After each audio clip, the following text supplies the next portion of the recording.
মালিকের কাছে তুমি একটা প্রশ্ন করো, বাবা গো বাবা, আমার আল্লাহ বলেন আমি এমত ক্ষমতার মালিক, আমি জীবনে ঘুমাই না, আর আমার মালিক ঘুমায় না।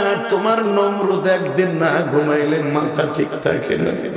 বাবা গো, আমার মালিক যদি ঘুমাইতো, এই আসমান জমিন এক হয়ে যাইত।